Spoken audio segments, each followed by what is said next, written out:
araw. Kaya dito po minabuti. Ngayon, mga nanay, mga tatay, gusto niyo ba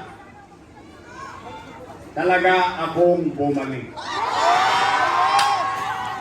Promise. Then, hindi ko na papahabain.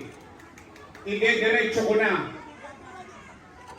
Ano ang una kong gagawin? Napansin nyo na naman, nangadugyot na naman ang Maynila. Ang dami na naman basura ngayon, ha? Nagkalat na naman. Tama ba?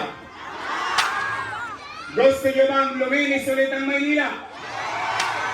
Nay, tay, mga lolo't lola ko, mga batang Maynila, mga kapitbahay ko, sa tulong ninyo, nakabalik ako. Lilinisin ko ulit ang lungsod ng Maynila.